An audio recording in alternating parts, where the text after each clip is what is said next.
Dancer could hardly believe it. Her dream had come true.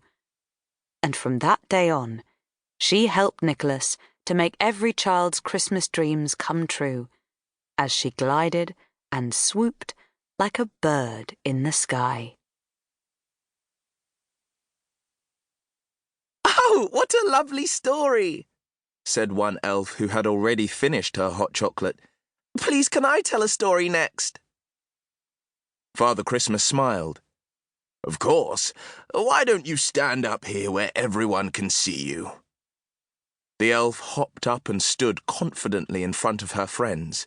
Then she cleared her throat and she told her story.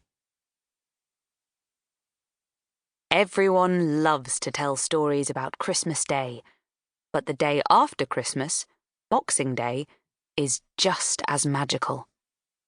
Boxing Day is when families spend time together, tired from the busy days they've just had, but excited to play with all of their new toys. In a blue house in a small village in the countryside, there lived a family who had the most fun of anyone on Boxing Day ever. This family spent Boxing Day eating cheese and crackers and making pillow forts. Then they watched films and fell asleep in the afternoon. And as the sun set, they stayed warm and cozy inside, while the frost outside thickened. Up in the attic of the blue house, in an old doll's house, there lived a family of mice. They had a wonderful Boxing Day too. Mummy Mouse, being the bravest of all, had spent Christmas Eve on an adventure. While Daddy Mouse watched the children and kept them safe, Mummy Mouse crawled beneath the attic door and zoomed down the stairs to see what she could find.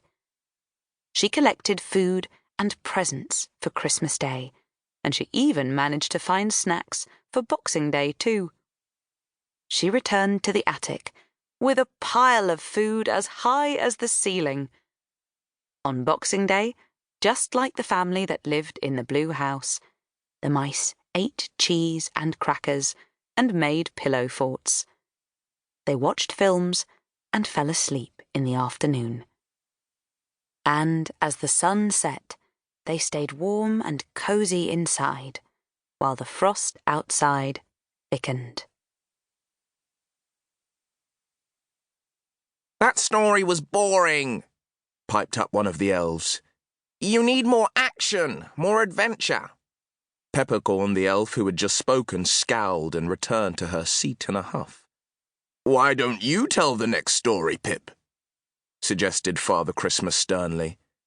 He didn't like it when the elves were mean to each other.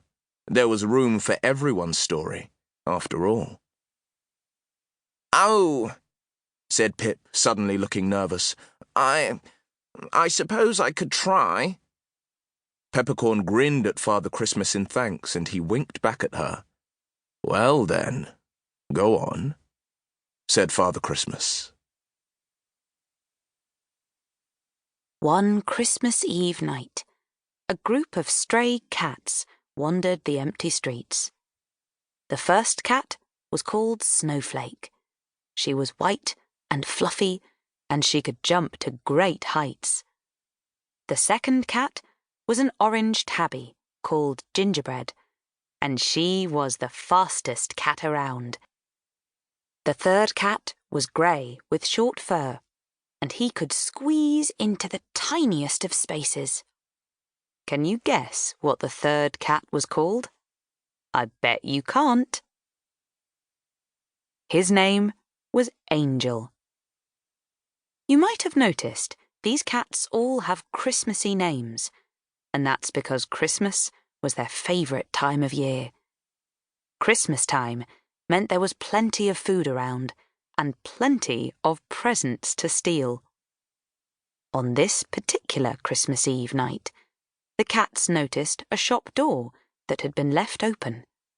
The shop was right next to the train station, and it was filled with food and presents, and lots of things for them to enjoy.